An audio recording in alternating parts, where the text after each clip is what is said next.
feel like we view ourselves with much more critical eyes. Love yourself more than you love anybody else. Put yourself before anybody else. And I know that people will give you shit and be like, oh, well, when you have kids or when you have a husband, or you still need to put yourself first. If your cup isn't full, you can't pour into anybody else's. And sometimes you have to accept that the only thing you and some people might have in common is your history. And that's it. What do you want out of a partner? And what type of partner do you consider yourself, or do you want to be? And does your life reflect that? Does your relationship reflect that? Hi friends, I know my setting or background looks different. I'm here at my friend's place getting ready to go out, and I felt inspired to talk about something today. So if you saw my getting out of a slump video, I talked about wanting to do more on my channel other than vlogs and lifestyle content and things like that. I'm always going to do the fun stuff, but in addition to the fun stuff, I talked about wanting to dive into topics that I think are important and that we should keep an open dialogue on. The purpose of my channel is to foster a sense of community, nurture that community, evolve and grow together. And last night I had dinner with my cousin and we were talking about trauma, family, relationships, friendships, and all things of the like. And so today I wanted to talk about how to identify toxic relationships and how to navigate them. Sorry, there's some construction going on in the background. Hopefully you can hear me. I'll just say for the record, this is just my personal take, what I've learned over time, what's worked for myself, what's worked for others in my life. Let's talk about it. We're going to start off with the big kahuna, which seems to be the biggest pain point for most people. That's family. Now, I've always said family is who you say it is. Blood is what makes you related, not family. Oftentimes, when we're talking about our traumas, when we're talking about how our parents were with us growing up, or our relationships with them now, how we've distanced ourselves from certain family members or our parents or siblings, that's often sometimes met with the response of, but that's your mom, that's your dad, that's your family. And that always bothered me. I don't think that someone being a blood relation to you or family automatically makes them exempt to the repercussions of their actions. I'll also say that sometimes they have certain behaviors, they lead a certain lifestyle that is just not agreeable to you or in alignment with the life that you are designing for yourself or have designed for yourself. And so being family, being related to someone just doesn't automatically make them exempt to whatever avenue or means of your choosing to take care of yourself and to keep your mental, emotional, and physical health up to par. Sometimes that means going no contact.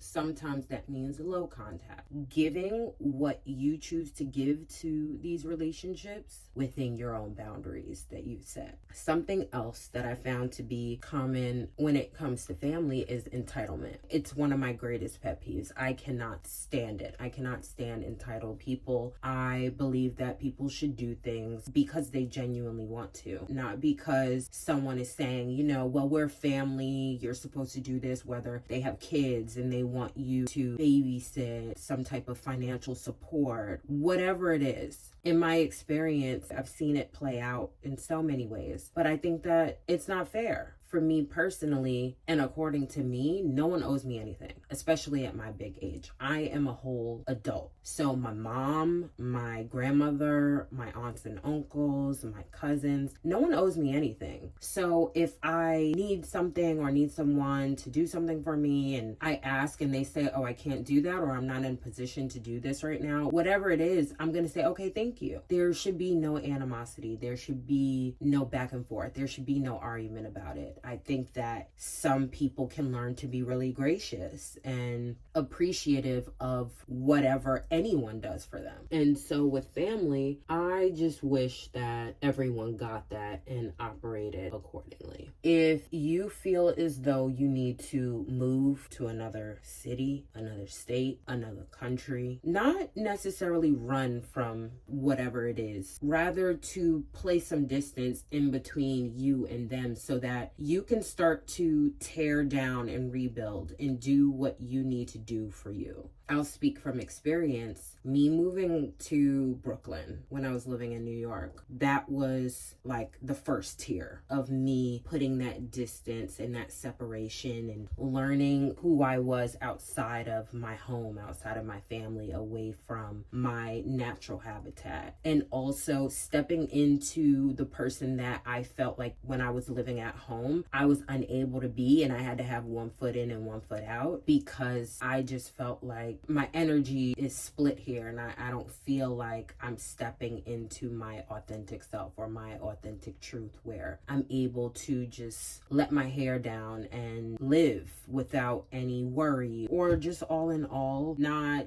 always having to try to figure out some mathematical equation on how to exist in a really toxic environment. It's not like you don't love them, but that it gets to a point where you have to do what you have to do for you, whether they agree with it or not. Not being a people pleaser or not worried about hurting anyone's feelings, because all in all, you're not doing anything wrong by taking care of you. You're not doing anything wrong by putting yourself first. And sometimes family will guilt trip you or try to guilt trip you into doing what they think is the right thing to do or what they want you to do, because what you want to do makes them uncomfortable, and you simply cannot falter. You cannot. You have to, if you make a plan, you need to stick by that plan, and you need to stick by that plan for you. So in summary, love yourself more than you love anybody else. Put yourself before anybody else. And I know that people will give you shit and be like, oh, well, when you have kids or when you have a husband, or you still need to put yourself first. If your cup isn't full, you can't pour it into anybody else's. You have to take care of you. If you want to show up as the best version of yourself, not just for yourself, but for others. You're interacting with others on a day-to-day basis,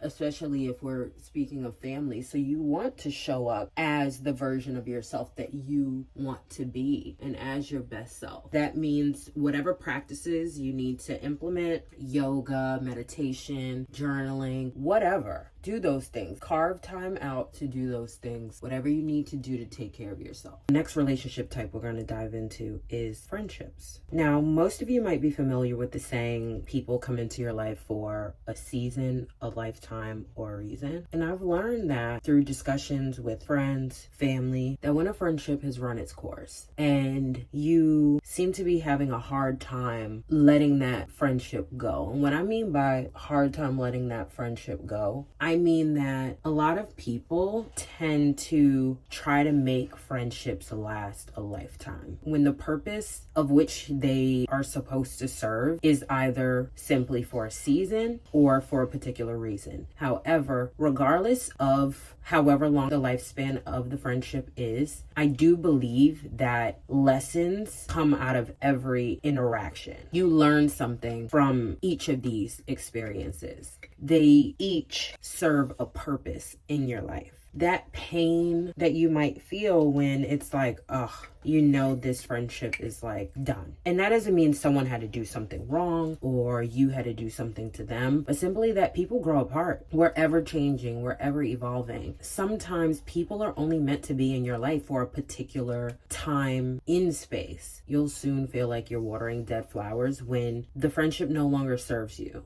Like you're sitting at a dinner table across from one another and you don't really have anything in common. You don't have anything to talk about. You feel so disconnected. Or there's been a life event. You've gotten married or they've gotten married. You've had a child or children. They still don't, vice versa. Anything. Those can contribute to a change in the dynamic as well. Sometimes it doesn't mean that the friendship is over forever, but rather that at this current time, you're on completely different trajectories in life, and that maybe you both will realign at some point in the future, or you might not. And that has to be okay too. That sense of loss that you might feel, there may be a mourning period, if you will, because this person maybe was in your life for a very long time, or you both were there for one another through really challenging times in your life. And I believe that, at least for me, if I loved you, I'm always gonna love you. That love is never gonna go away. You're always gonna have a place in my heart, no matter where you are are in the world, no matter where I am in the world. But I can accept that we are in completely different places. We are completely different people. Our interests are no longer aligned. And by us continuing to try to water dead flowers, it's not serving either one of us. I'd rather let you go off, live your life over there while I'm living my life over here. As long as you are happy, healthy, existing in the world, it's really no skin off of my back. That's been my approach to the end of eras with certain friends. And I won't say that that's always been accepted well. I admit that when I was younger, I didn't do a great job of communicating the way that I was feeling, or I didn't always communicate what I was feeling, period. If I felt that there was distance there, I would allow it to just do whatever it's gonna do. Or if I was no longer feeling the friendship, I would just distance myself. And I'm not saying that I went about that the right way at all. When I was younger, I was afraid of hurting people that I cared about. And as I got older, I had to accept my feelings matter too. So if I'm no longer feeling something, that person could still be feeling it and could still be in it. But if I'm no longer feeling it, that's okay. Even if the other person doesn't agree, that's okay. It's what I'm feeling. I need to honor my feelings. And sometimes you have to accept that the only thing you and some people might have in common is your history. And that's it. You both are in a place where you've become unrelatable. And the only thing that's connecting you is your past and your overall experiences that you've had with this person over the years or over time. You have to be okay with saying this relationship is no longer watering me. And because I feel so disconnected, I feel like I'm not able to really give much to this experience. And be honest about that. If you care about the person, if you love the person, and you both share mutual respect for one another, I think that it's a good thing for a conversation to be had. I found that even those friendships that people that I've been friends with since elementary or junior high school that I'm still friends with current day are those that I feel have always been their authentic self. And what I mean by that is, again, we've changed, we've grown, we've evolved. I am like the last of the Mohicans where I'm almost the only one out of my friend group that doesn't have any kids. Me and maybe one or two other friends, we don't have any children.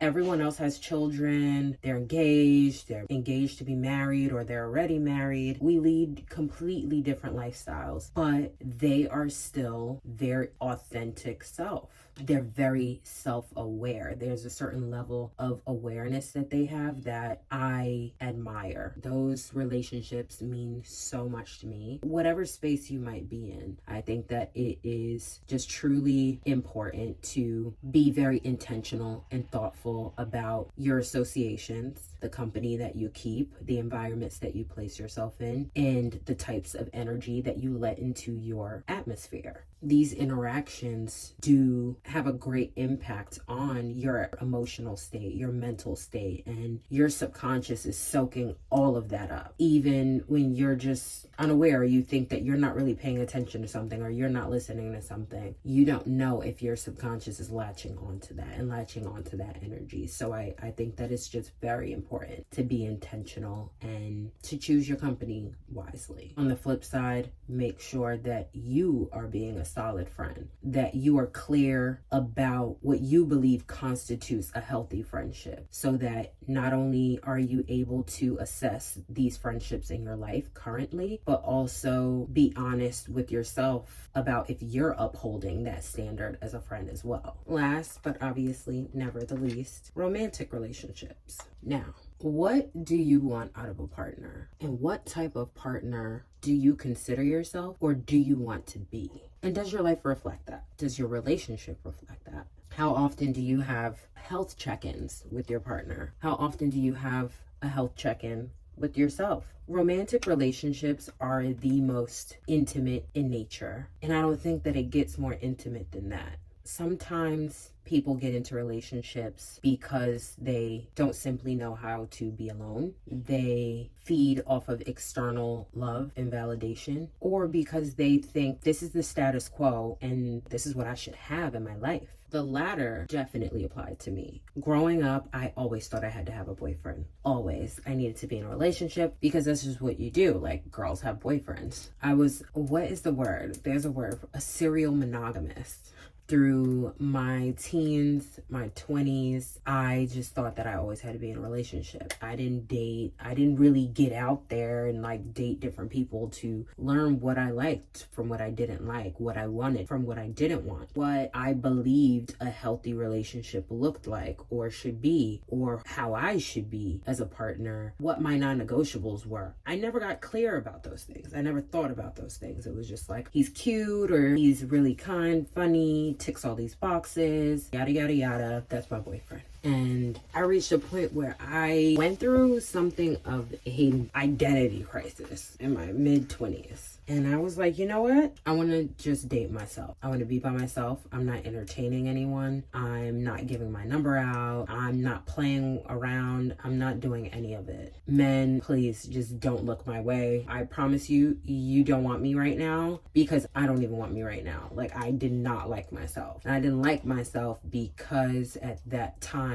I was still figuring out myself. Like, I had placed so much of my self-worth and identity in so many external metrics, because that's just the way that we're taught and conditioned to chase the things, go to college, get the degree, get the good job, get the money, get the apartment, get the car, all of that. You build your identity, you root your identity in these things. It's like, if I were to strip myself of all of this and take it all away, who am I? That question scared the living hell out of me. Either way, I pressed on. Story for a completely different video. Once I was in a better place, I was good with myself. I had clarity. I had intention. I was like, okay, I'm ready to dive back in. And so I started dating again. And I learned so much about myself. I learned so much about others. My approach to dating was completely different. These interactions have changed my life completely. It taught me just so much about myself. I've had really special experiences over the years. I believe in relationship, you take care of you and let them take care of them. And then you come together and you're able to build something and have something that's rooted in individual self-love. Two whole individuals coming together and essentially making a whole Venn diagram. Like, you're merging your worlds together. That's what I believe a relationship should be. Fishing for compliments, tell me I look pretty, or validation, or any of that. You don't need to do that. You got to learn how to build yourself up and look for things to feel good about yourself, even when, like me, I'm not in the best shape of my life. My friends, my family, they might look at me and be like, all right, you're over exaggerating. Or I feel like we view ourselves with much more critical eyes. So what we might not like about ourselves, other people just simply can't see it. And that's okay. What I'm saying is, I'm not where I want to be with my body, but it's still within my control. And I know that all I got to do is just get really focused, get in the gym, eat better, and do what I need to do.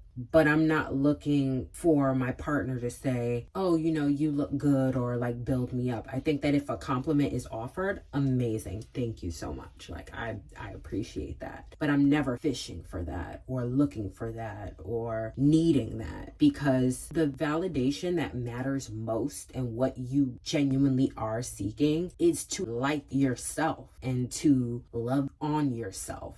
Taking care of yourself, nurturing yourself, validating yourself, learning how to do that, because we're not taught that, and prioritizing that for you, not for the sake of getting someone or for someone else to see it and want you or want you back or want the relationship back. It should solely be about you and for you. I think that it's important for everyone to date yourself at one period in your life. like just a relationship between you and you. Once that relationship is whole and solid and has a rock solid foundation, you then have that foundation to build upon. Build your relationships, build your friendships, build your career. All of that is contingent on that base, that foundation of you. Everything outside of you is a mirror reflecting back to you what's active, what's present, what's going on within you. And once you accept that, you can get to work. I'm not saying it's going to be easy, the hardest thing I've ever done in my life, but it changed me. It changed my life, and it changed it all for the better. And I would not change a thing. All the nights I cried and I was so unsure where I was heading on this journey and if I was doing the right thing, and questioning myself and questioning everything, it all came together in the end, and I wouldn't change that for the world. To wrap up this video, I just want to say thank you if you're still here, and that I hope that this video inspires you to